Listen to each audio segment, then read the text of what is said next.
Welcome to this episode of the Cybersecurity Mentors Podcast. On this episode, we have Doug Burks here with us, and it's great to have him. I've got to meet him in person a couple times at B-Sides Greenville. I think most recently he's got the shirt on, which is awesome. And we talk about B-Sides. We talk about B-Sides often, right? If you're looking for communities to be part of, there's B-Sides Augusta, which Doug is definitely part of. Yeah. And so it's great to have you here, Doug. Just if you wouldn't mind, just give a quick intro about who you are. Absolutely. Appreciate the invitation, John. And so I'm Doug Burks. I'm the founder and CEO of Security Onion Solutions. We are a cybersecurity company that produces a free and open platform called Security Onion, which helps you to peel back the layers of your network and make your adversaries cry. Been doing that for a long time. And, I love cybersecurity. I love helping my fellow defenders to be able to get better visibility into their environments and to be able to catch bad guys. And to me, that's really the most thrilling thing, right? Is, how do you catch a bad guy and how do you bring that bad guy to justice? And what are the tools and techniques that we as defenders need to do so? So that's what gets me out of bed in the morning. Yeah, me too. I think that's one of the things that, one of our episodes we're talking about, like, that's why I got into this, right, is to stop and protect our organizations. But I get motivated when it's actually time to go toe to toe with adversaries. I'm like, okay, this is what we're here for, right? Yeah. This is what we're paid for, hopefully to prevent, ideally to prevent. But sometimes, they're in and you got to go kick them out. I think there was a moment in your last episode where you were talking about how, like, it's been a while since you had encountered a bad guy. Like, you were ready to beat somebody up. Like, that's how excited I get. Like, let's go to war, man. Let's get these Yeah. bad guys out. Yeah, absolutely. And they're doing bad things, right? And they're trying to cause us havoc. It's fun to be able to actually to see them stopped for whatever their motivation or goals are, right? To stop them in their tracks for things. And That's right. that is important too. Like, I've talked about this several times, but just being able to deal with that moment of, hey, this is actually happening. Think through the problem. How do we breathe? Take a minute, because it is stressful. Whenever those things happen, it is stressful, especially if you're new and you're not sure what we're supposed to do, and even if you've practiced these things, right? So that's why we gotta help each other out.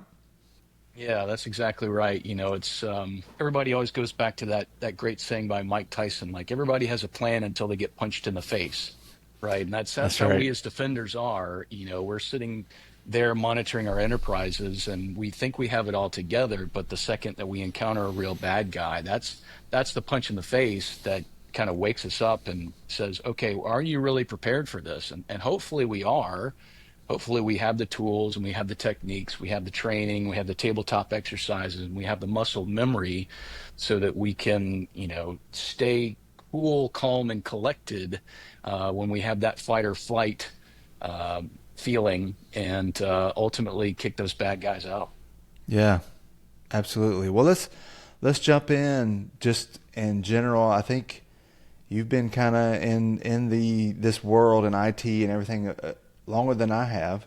So you've been in the mix. So how did IT become a path for you? What did that look like? Yeah, so it all goes back to the Christmas of, I think it was 1984. My parents got me my first computer. It was a Commodore 16. Most folks had the Commodore 64, but we couldn't afford it, so I got a Commodore 16. And but even though it couldn't run all the cool games that the Commodore 64 could, I I taught myself how to program on that little Commodore 16. And, as an elementary school kid, you're told by your parents what to do. Your teachers tell you what to do, but when you get your hands on a keyboard and you can tell the computer what to do, Hmm. like that's a very addictive form of power. And I was addicted instantly. And so, I was a computer nerd from a very early age. In middle school, a family friend said, "Hey, Doug, you're into computers, right?" I said, "Yeah." And he said, "You need to read this book." I said, "What is it?" He said, "It's called The Cuckoo's Egg by Hmm. Cliff Stoll." And, lots of folks in our industry have heard of this book. They've read this book. For those who haven't heard of it or read it, it's the true story of Cliff Stoll, who, through a 75-cent accounting error, caught a German hacker stealing United States government secrets and selling them to the Russian KGB.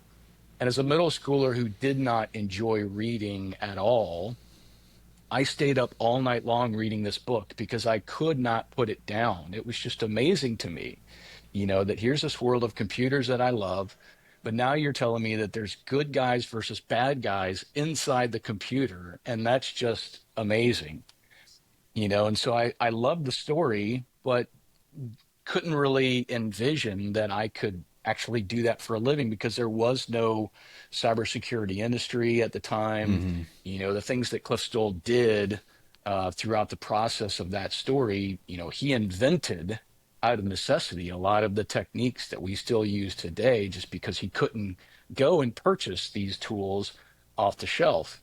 So it was amazing to read that stuff and think like Cliff Stoll, he's like a very cool guy. Like, I looked up to him that he was able to catch this bad guy and bring him to justice. And like he had the persistence and the perseverance to track this case and to track this bad guy and to see it through to the end.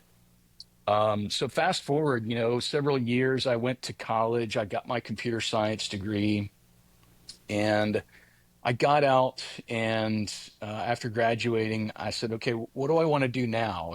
I had a job in kind of a small IT shop. So I was the network guy and I was the firewall guy and I was the switch and router guy and I was doing email servers and database servers and some application development and web development and all these things. But I was like, what do I really want to do when I grow up? And it was like, I want to be Cliff Stoll. Hmm. I want to be the guy that catches bad guys. And so I got really, really focused on cybersecurity and specifically defensive security.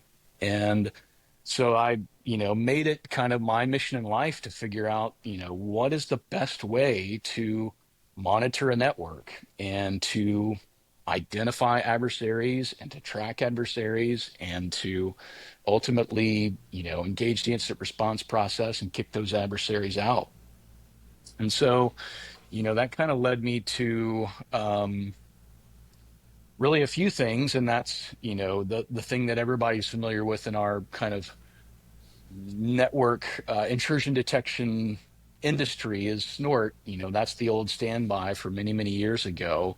And that was really the first thing that I got involved in, and really kind of going back a few steps, I had been involved in open source communities since I first learned about Linux in 1997.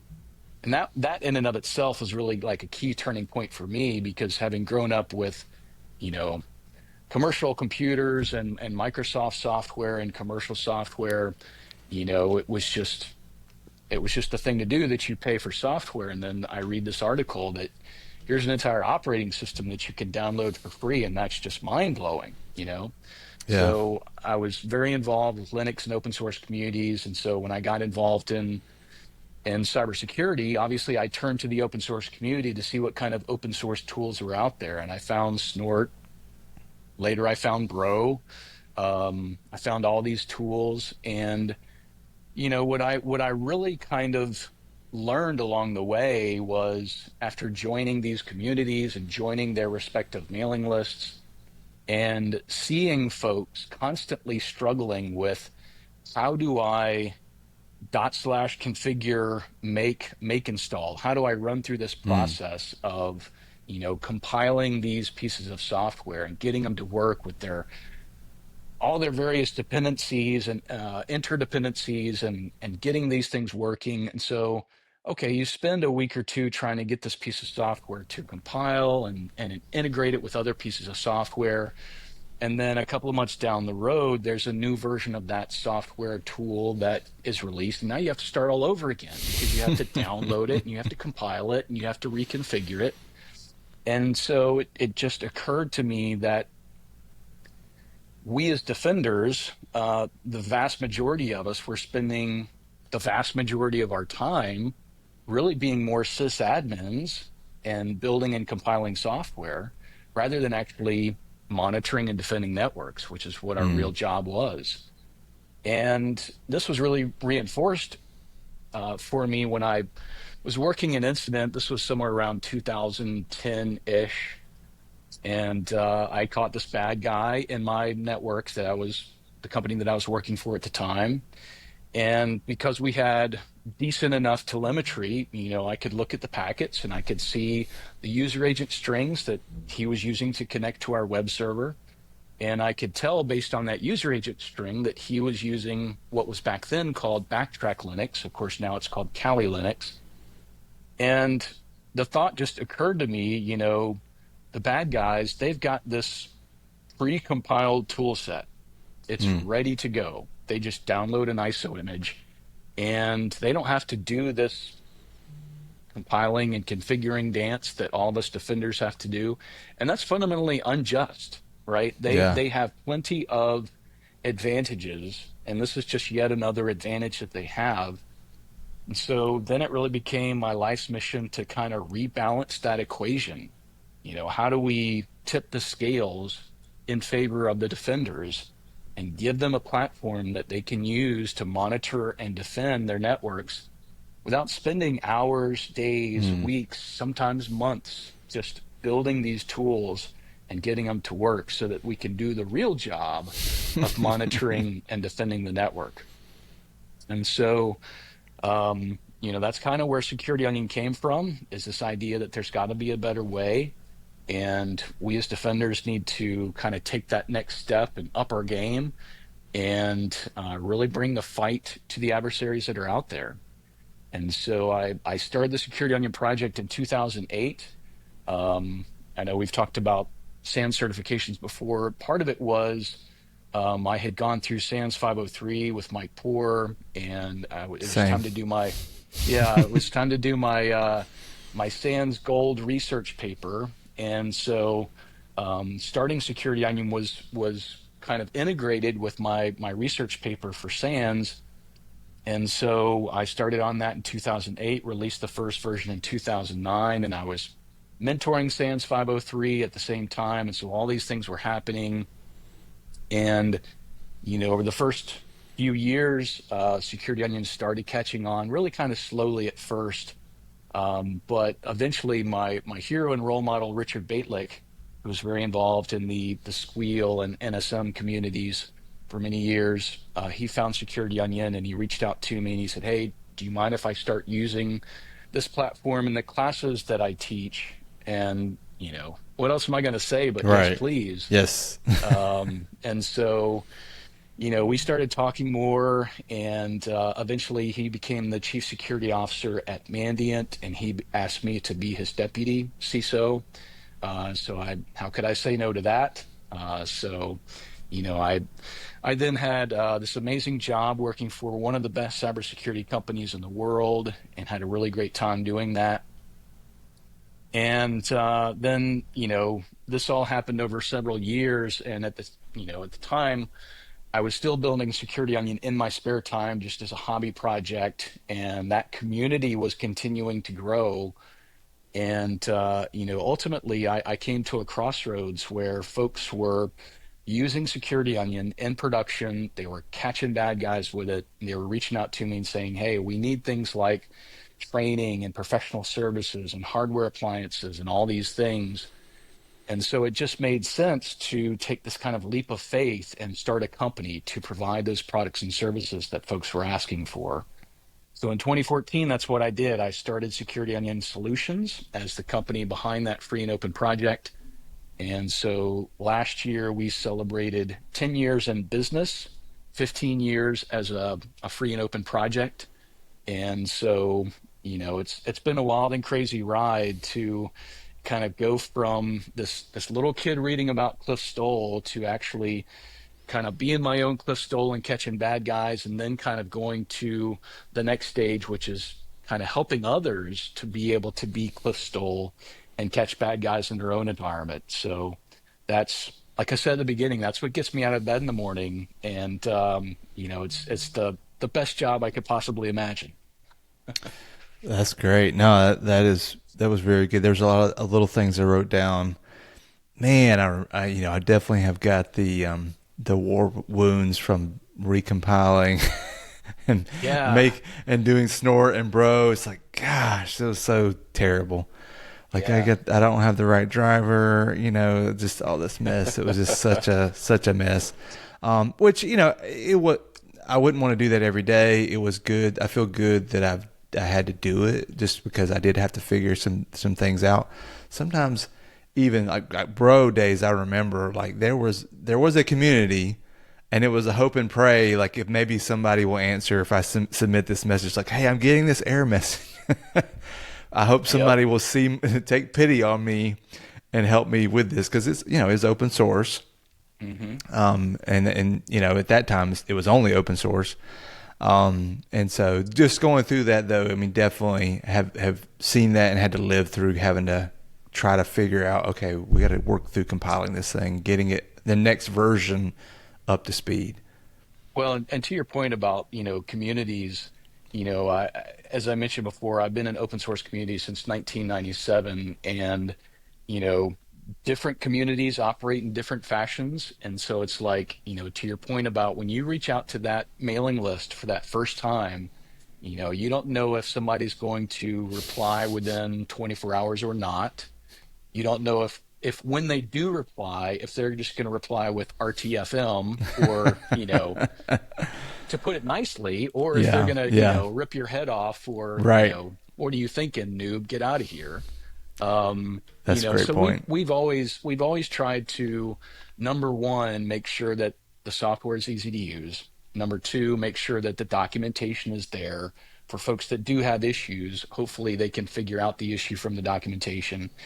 And if they can't figure out from the documentation, we've got this welcoming community where we will never say RTFM, we will never say get out of here, noob. Um, we might say, here's a section of the documentation which Mm, contains an answer to your question, yeah. but we wouldn't say RTFM.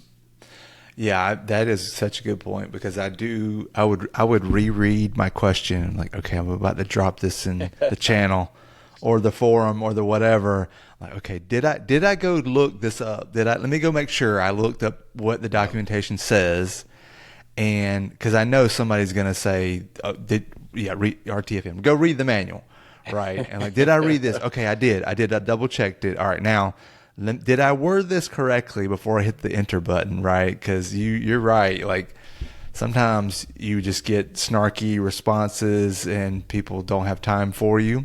Sometimes you get The internet is silence. the internet, right? Yeah, yeah. Sometimes you would get silence and you're like, this, I got to figure this out. This is the thing that we need, right? But I would say the majority of the time there you would, especially once you'd been part of the community and you kind of figured out how to ask questions better, right? That That's was right. something I would say. And you did your homework, like, yep, this is what I did. Let me put the list in there. Here's what I did. I tried this and I tried this and I tried this. Yep. Then you'd usually have great responses and patience with you, because as you're new and you could be kind of frustrating to somebody that just knows this and help develop it. The patience that they would give you to help you walk through the problem, and you're like, man, thank you so much, right? Well, I For think you make a sure. great point about, the right way to form a question, and Mm, having run this community for, so many years now, when I'm looking at the questions that come across our discussion site, like I can pretty immediately tell just by the way the question is formed how long this person has been doing this and how much thought and effort they've applied to this particular problem, or phrasing this particular question. So that's definitely a skill, mm, when we talk about for junior folks that are coming up and trying to learn skills and, practice skills. I mean, that's certainly a very valuable skill to have, which is troubleshooting, the troubleshooting mindset and the scientific method, and, forming a hypothesis and proving or disproving that hypothesis, and, really the written, documentation, like the written communication, actually explaining, like you were talking about, here's what I did step by step. Here's the steps that you can use to duplicate my process Right. or this particular bug.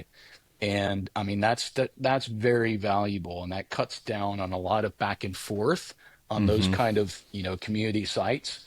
So, for those folks out there that are coming up and, trying to engage in these communities, that's one of the best things you can do is try to think about how your message is received on the other end and try to anticipate any questions that they might have.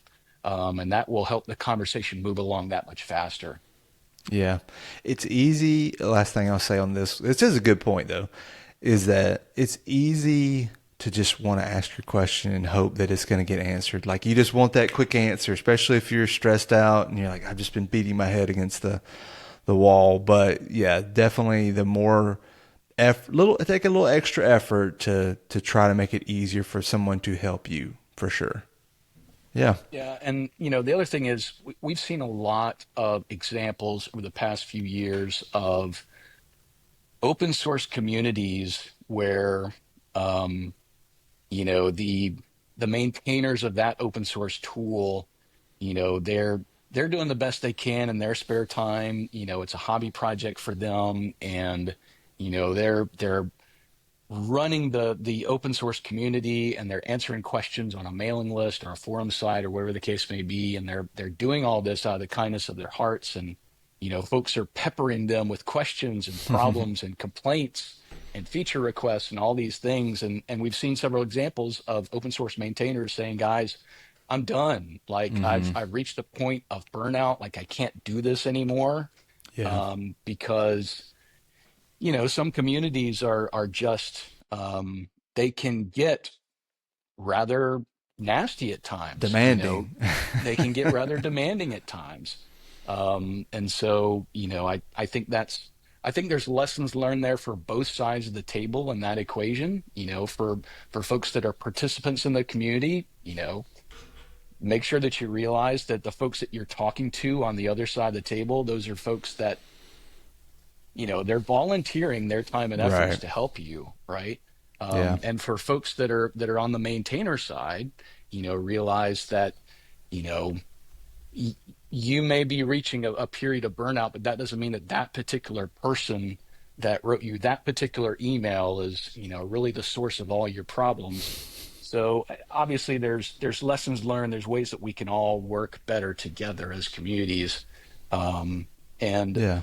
just sort of, I think another thing for maintainers is making sure that you are maintaining a healthy environment in your community. If there are folks that are abusive in your community, like you have to deal with that. You can't let Mm-hmm. it fester. And you have to make sure that the community as a whole is operating in a very, respectful manner. That's a good point. Yeah, and I was curious about that. Just kind of taking Security Onion from this project, open source project, to the business as a business. Just, you don't have to give a full summary, but like, what does that look like? Like, how do if somebody was looking to like, well, I want to do that one day, right? Would you recommend that? Maybe you wouldn't recommend it, but what does that kind of look like if somebody were to want to do that? That's a great question. And I would say that turning an open source project into a business is not for everybody. I think you have to be a little bit crazy in order to do it. I think for me, my grandfather owned several businesses. My dad owned a business at one point in time, so it was kind of in my blood. Like there was Mm, always this kind of thought in me that at some point I would probably want to run a business. I never really knew what that was until 10 years ago. But for folks that might be considering doing something like that, you've really got to go into it with a good business model in mind, because if there's you have to realize that folks are not just going to pay you out of the kindness of their own hearts. As much as folks love your software and they love your support and they love what you've done for them over the years, unfortunately, the way of the world is that, those folks that love your software and use your software, in most cases, they're not the ones that are controlling budgets, and they're not Right. the accounting folks. They're not the bean counters. And it's those business folks that have to sign off on spending money for your particular business product or service, whatever that may be. So, it's almost like two totally separate things, right? You have to have a very successful free and open tool, but then you also have to have a way to turn that into a product or service that businesses are willing to pay for. And that's not easy. Hmm. That's easier said than done. And we're constantly figuring out the best way to kind of meet our customers where they're at, and making sure that we are selling products and services that the market actually wants. So that means, listening to your customers, listening to your prospective customers, and, service after the sale, making sure that you're taking care of your customers and doing the right thing by them. So it's definitely this whole really kind of progressive scale of work, right? So I think of it like this, writing software is easy. We'll start there. Writing software for me is easy. If I'm writing software for me as the target customer, that's easy. Sure. Okay, that's step one. What's harder is writing software that somebody else is going to use. Okay. So once you make that step up the capability and maturity scale, then you're like, okay, well, it's easy to make software for me as the customer. It's easy to make software for somebody else as the customer if it's free software, if they're not having to pay money Right. for it. Right. Now, then you have to go to the next step, which is, okay, I'm going to create a product or service that that person wants to use, but they can also convince their boss, their accounting department, the bean counters to actually pay real money for, right? Hmm. We keep on going up that scale. So there's challenges there, and there's no like clear cut, easy answer for everything out there. Like, depending on what your tool is, there's different ways to monetize that. There's different ways to build things around that, whether it's a freemium model or whether it's, we do this for free and we charge over here. There's lots of different ways of approaching that. Um, but there's no one answer for everybody. Yeah. No, that is super interesting. Yeah, thank you for that. I think not many people have that experience, right? Have having gone from open source to a commercial company, and yeah, it's easier when it's free. If you can, it's the bugs are features, right? You're like, look, I'm working on this when I can, right? But Yep. when it becomes a product and you are trying to, get those technical people to also pitch it to their business people, like, hey, this is something we think we need, and but that's how much is that? How much you want to spend? You were using this for free, right? Why can't you just use the free one? Right. Right, right. That's the thing. Well, And and that you brought comes up an back to interesting. those. Yeah, I was gonna say that goes back to those problems when you're like, I'm beating my head against the wall, and I can't do this. I need help. I got to have Right. somebody I can call. Right. That's That's where exactly it right. comes into when you really can make the good cases. But sorry, what Well, were you and saying? that's kind of how we started off as a company back in 2014 was, talking to prospective customers. And, the thing that I had always seen in open source communities was going back to 1997 with Linux just as an operating system. The thing where Linux always struggled was when you try to bring it into an organization that didn't have any existing relationship with Linux or free and open source software, management was always like, well, whose throat am I going to choke when this Exactly. thing breaks? And I'm losing money as a business, right? So that was really kind of our first way of, providing some sort of a business option to folks is, look, we'll be that throat to choke. You can go to your management and you can say, you know, purchase a support contract, and if it breaks, they'll make sure that it gets fixed. Um, so for us, that was a really good way to start the business because I had been involved with SANS and I was a SANS community instructor. I started teaching security onion classes. That was a great way to bootstrap the company. Folks needed training.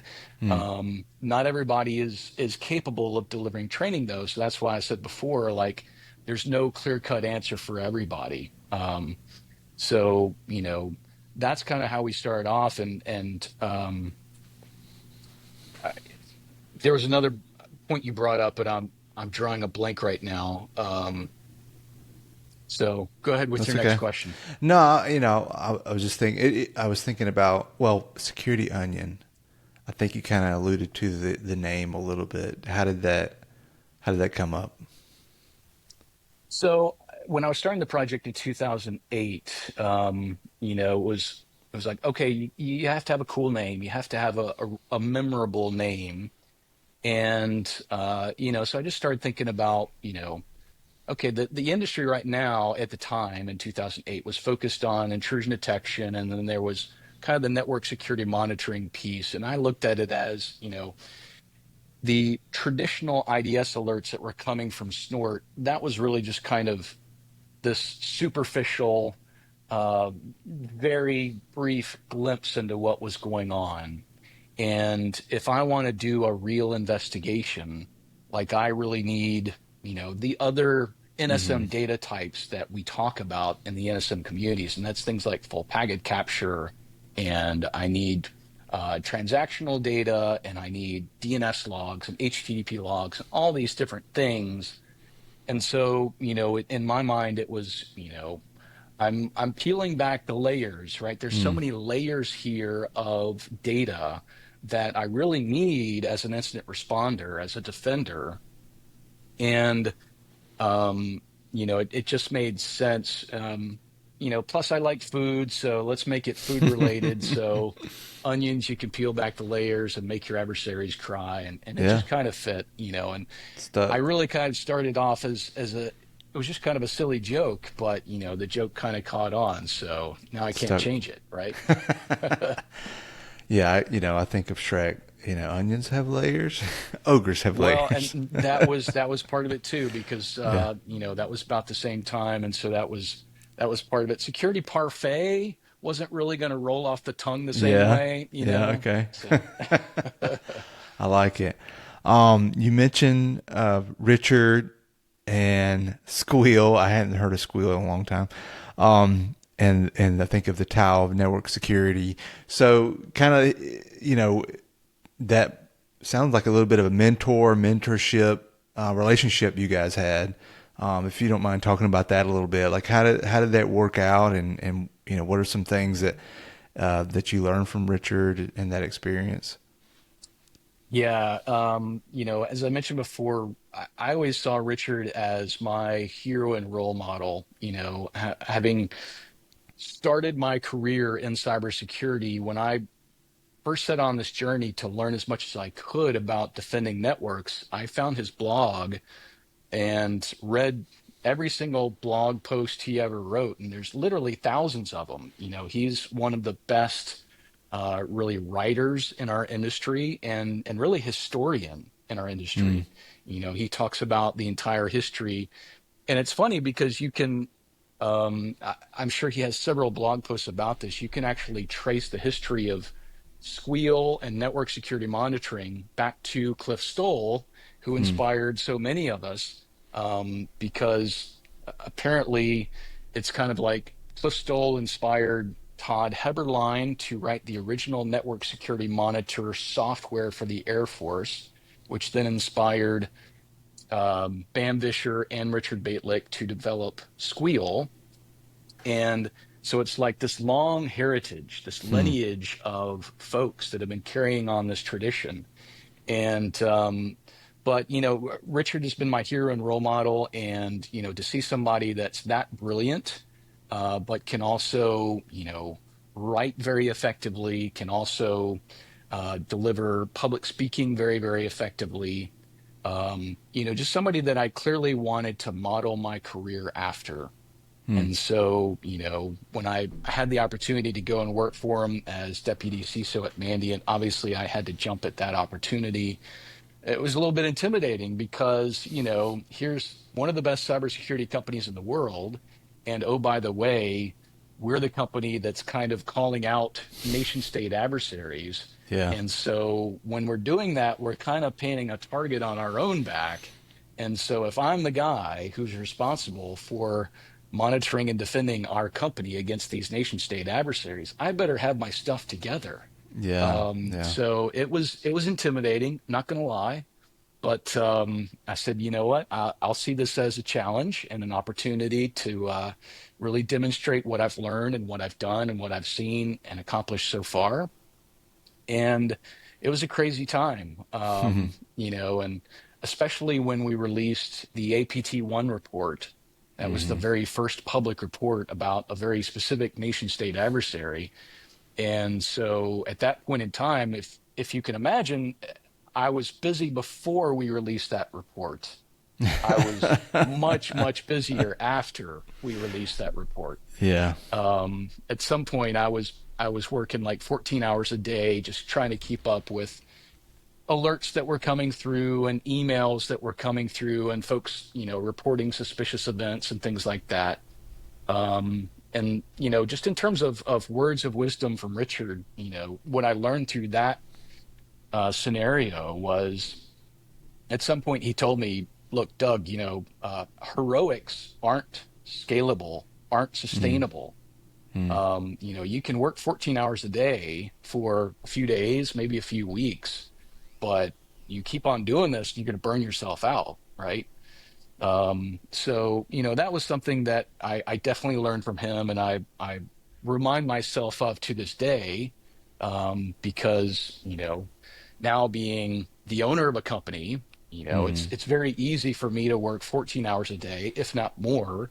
But I have to remind myself, that brilliant piece of wisdom that Richard taught me so many years ago, heroics aren't sustainable. So you got to make sure you're getting time to rest and you're spending time with your family and you're doing all the things and you're um, you know really just taking care of yourself. So that was a very important thing that I learned from him, and really, just things like strategy. Because I'm very much a tactical kind of, boots on the ground kind of a thinker. But he really taught me to think with a much more strategic mindset. And, just given his tremendous experience and just working with somebody with that, you just pick up little nuggets here and there. And sometimes it's not even, an intentional something that he says or intentional something that he does, but it's something that's implied. It's something Sure. that's implicit in the way that relationship works. And, I would say that out of all the bosses I ever had, he was um, the exact opposite of the micromanagers. Most of the folks that I worked for were micromanagers Mm. in the past. Not all my bosses, but many of them. And he was the exact opposite. He's the kind of guy that says, okay, I'm going to hire great folks that I'm going to trust to do great work. And I'm going to give them a goal and let them figure out the best way to get to that goal. And I'm not going to micromanage it. Mm. And, so I try to make sure that I'm doing the same thing for my folks. And, so those are just a few of the things that I've learned from him over the years. And he's just a great guy. Yeah. No, that is good. I have to be reminded, and not that I don't like micromanagers. I don't want to be a micromanager. I try not to micromanage. I do try. I have a tendency to like, hey, I've tripped up here before. Let me help you not trip up here. Sometimes I need to pull that back and say, it's okay, right? They're gonna if they trip up, it's fine. They'll figure, they'll learn from it, right? Just Child like has with to touch a kids. stove and Yeah. realize when they get burned, Yep. that's Yep. Just like with experience is the best kids. teacher. Absolutely. Absolutely. But no, that is really cool. I've not met him before, but I have followed him and definitely read some of his blogs and his books, and have definitely seen him as a leader in this as well. Um, let's pivot a little bit to just, folks that are looking at this industry and they're interested in cybersecurity. Maybe they have a penchant for network security monitoring, intrusion detection, that kind of path, as at least a focus. And with, right, Snort's been around a long time. It's still in use, right? We still use Snort. And with Security Onion, right, baked in, and those skills, right? And you talked about Mike Poor's class, which I do. I'm glad I was able to take that class. That really put me on the path for sure. But what kind of advice would you give folks about this, and how to dive into it, wade into it, and or like with the future? We'll talk about the future a little bit after this, but like, what advice would you give folks that are like, hey, I think this is what I want to do? What would you recommend me, if I was that person asking that question? How would I go about it? One of the best things that folks can do is to build a home lab, Mm, a place where you can just experiment with everything and you can break it, and it's mm, not mission critical. It's not going to affect anybody, but it's one of the best ways to learn. And I mean, I'll give an example. I mean, here I am, the founder and CEO of a cybersecurity company, and I've got a home lab, right? I've got several little mini PCs here that are in a Proxmox cluster, and I have lots and lots of different virtual machines running there. And this actually ties into a point you were making earlier that I couldn't remember, but I remember now. I knew it would And come. that's that, I use my home lab to do testing and quality assurance for our platform. Mm, And the point you were making was, when you're just a free and open piece of software, like there's no guarantees that software is going to work. Back then, when I was just a hobby project, I didn't have that much of a home lab to speak of. We didn't have automated tests. We had a little bit of manual testing when we would do a release, but it was really just me doing a quick installation. But that's one of those things that over time as a company, we built up all these automated tests and all these manual tests that we run for each and every release. But I do that as customer number zero of the company on my home lab, monitoring my own home network. And, you know, I mentioned a couple of times now, what gets me out of bed in the morning is threat hunting and incident response and catching bad guys. So literally, when I get out of bed in the morning, I come downstairs to my office, and one of the first things I do is take a look at my network and I see what's going on, what's happened in the last 24 hours. And, I can do that in my home lab and I'm not affecting anybody. I can experiment with lots of stuff. Anytime that we are building a new feature, I'm going to dog food it in my home lab and make sure that it works and see if I can break it. Because I'd rather break it before we release it mm-hmm. rather than putting it out there and somebody else breaking it. So, a home lab is one of the best investments that folks can make. And that doesn't even have to be security onion related. It doesn't even have to be network security monitoring related.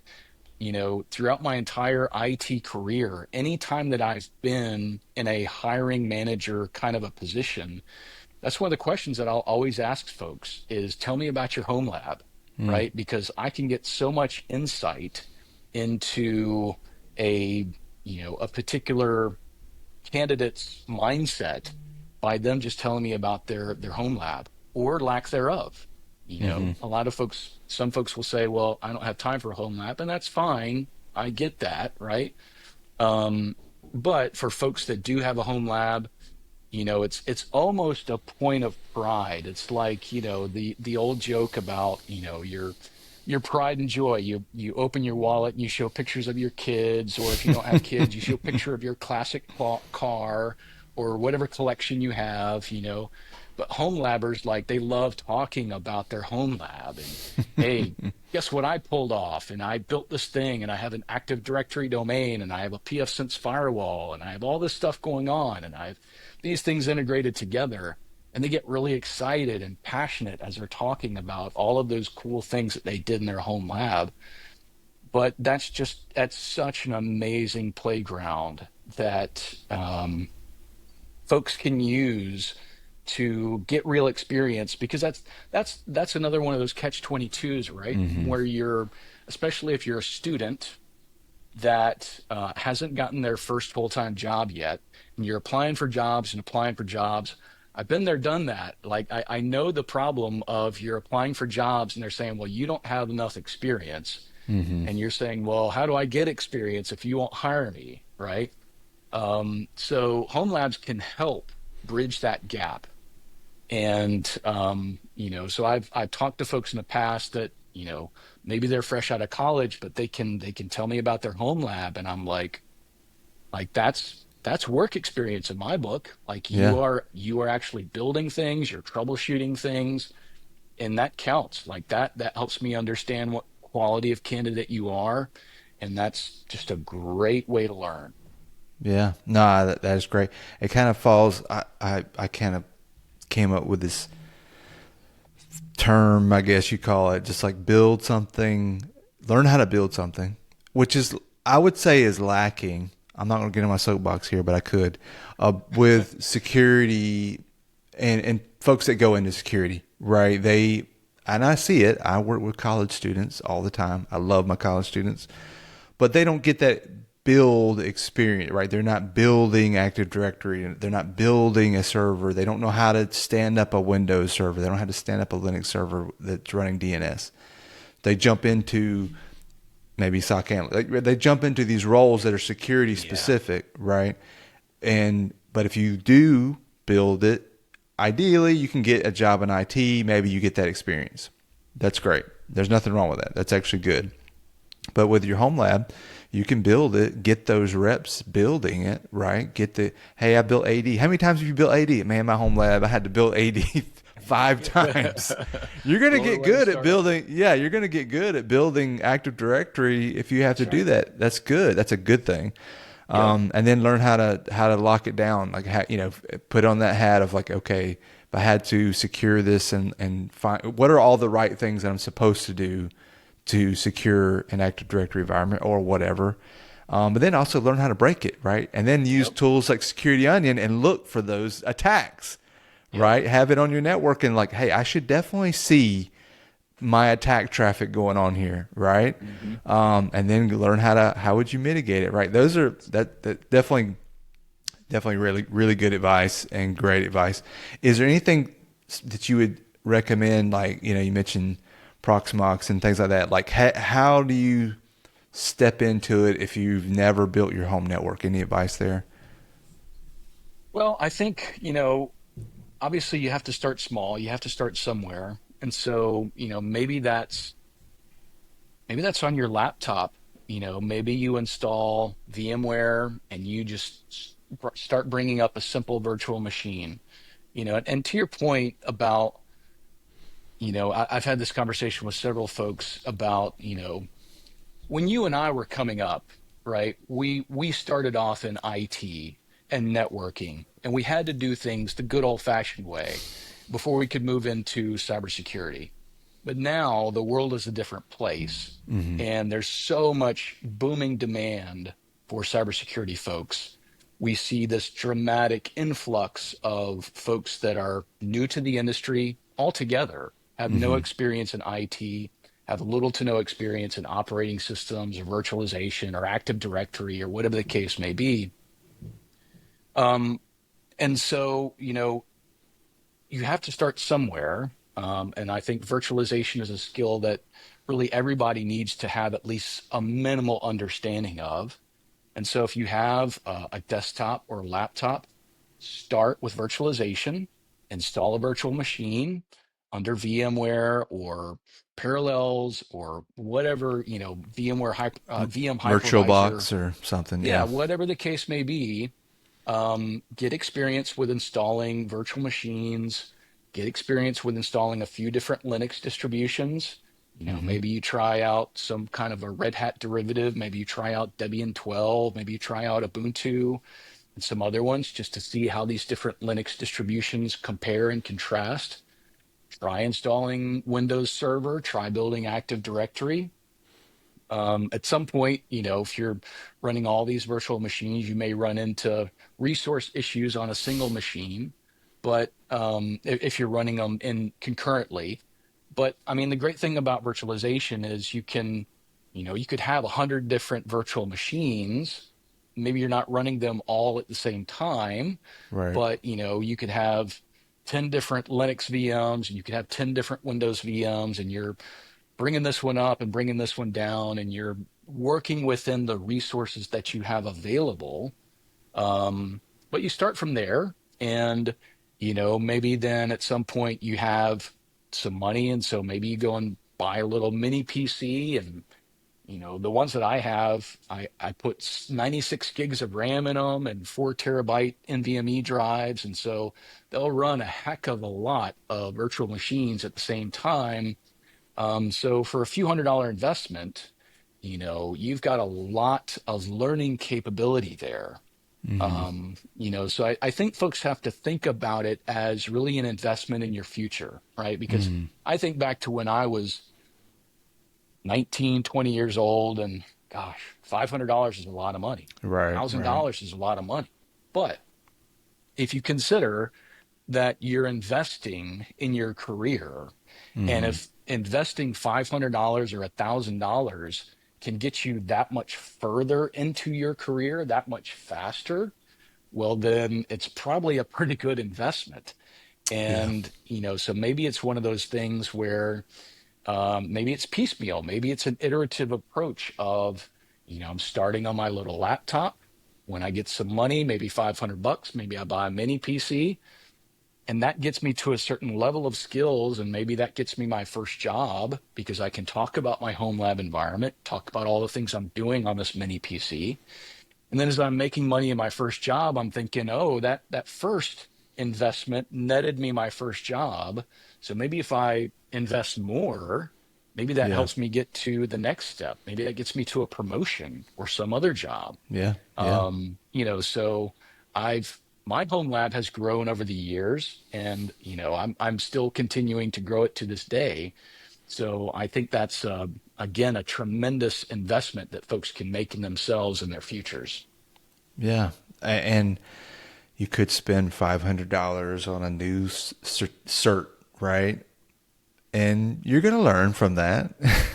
Yeah. But it is kind of a point in time where your home lab, again, right? It's just another investment, but it can grow and continue, and you can keep building on that as well. Well, that's a good point too, because a certification is going to teach you, one specific focus area, whereas an investment in a home lab, like that's got unlimited potential. I mean, Hmm. you can learn network security monitoring, you can learn attack penetration testing, you can learn the basics of IT, networking, virtualization, all these different things. You can use it for so many different purposes. Yeah. It's just an amazing investment. Yeah. No, I think it's last thing I'll say on this for my final question, and having somebody in an interview where you're talking through what they've done, right? That's going to be impressive. Is, hey, I built this thing. Talk me through how you built it. Talk me through what you learned about it. I think those are gold to bring to an interview. That is gold. You're bringing gold with you, right? Like, hey, if you get the chance to start, if they ask you questions about, well, how did you learn what you learned, right? What do you do? How do you feel confident in your skills? Well, let me tell you, right? This is what I had to do, and I had to figure it out. So I would definitely think that can help you a lot. Yeah, and I think it's absolutely a true statement that the best interview questions are not necessarily concerned with does the candidate answer the question correctly, Mm-hmm. but they are more geared towards giving me an insight into that candidate's thought process. And that's why a lot of, you hear these great stories about interview questions at Google. When Google's hiring somebody, they'll ask them these impossible questions that nobody can Mm-hmm. possibly answer. And they don't care that you arrive at the right answer. They want to see your thought process, right? And that's what Right. I care about, right? Because I know that if I'm hiring somebody for a specific role, there's going to be problems that they run into that may not be solvable. They may be impossible problems. But I want somebody who's not going to just throw their hands up and Mm. say, I give up, I can't do this, right? I want somebody who can reason it out and can talk me through their mindset of, here's how I think about this problem. Mm-hmm. Here's what I think are the possible solutions. Here's why I think these possible solutions won't work. And I mean, that's it, man. The core Yeah. of it is understanding the mindset. And I think the flip side of that for folks that are listening and who maybe find themselves in that candidate position is, be prepared for those interview questions where they're going to try to trip you up and they're going to try to give you impossible questions. But, try to keep your wits about you and, provide a logically consistent answer, and just be able to share your thought process in a clear and concise manner. Absolutely. 100% agree. So last question, and this has been great, Doug. With quantum encryption and quantum computing, and look, the network has grown so much, right? There's so much data.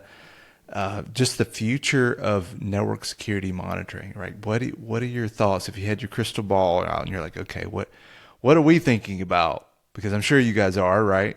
Yeah. What do you see as maybe the future? What does that look like?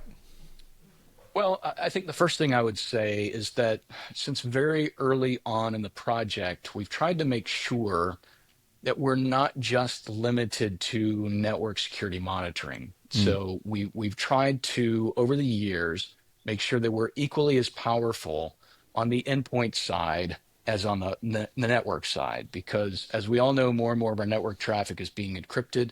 That's a great mm-hmm. thing for privacy, but it makes our jobs as network defenders a little bit more difficult. And that's where endpoint visibility can help fill in those blind spots.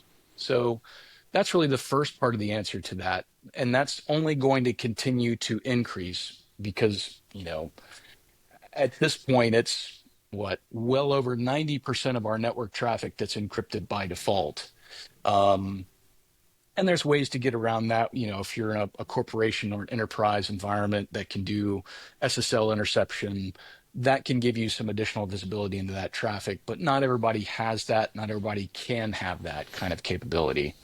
So endpoint visibility is a pretty big thing for us, but there's limitations with that as well, right? Mm-hmm. And this kind of goes back to it's almost this thing that we see in the IT industry as a whole, that everything is cyclical. It was Mm, like back in the really old days, you had these big, huge mainframes, and then we kind of downsized into PCs on everybody's desks.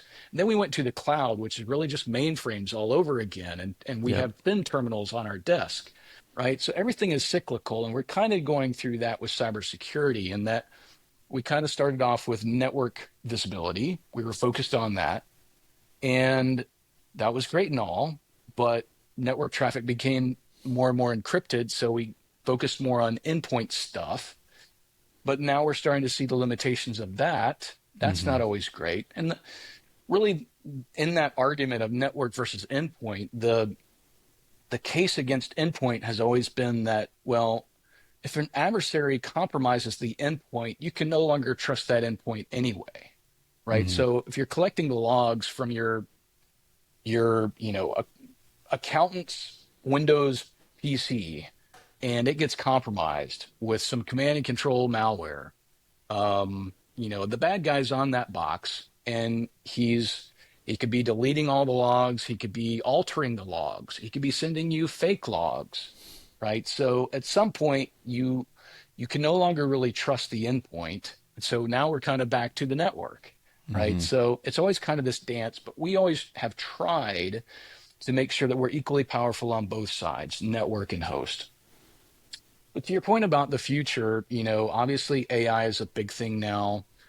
We've spent a lot of time over the last couple of months really diving into AI, because, the last few years, well, vendors were talking about it, but in some cases it was maybe kind of snake oil, Mm-hmm. and maybe kind of marketing buzzwords. But I think we've all seen that over the last 6 to 12 months, there's been some real actual progress made in AI where it's not just smoke and mirrors anymore. Mm-hmm. And things are happening, and they're happening in a very rapid pace. So we want to make sure that we're not left behind. So we're doing a lot of investment in the AI space, making sure that we understand that and how defenders can use AI really as a force multiplier and get out there and be more effective in what they do. You mentioned quantum, and obviously that has far-reaching implications for our entire industry.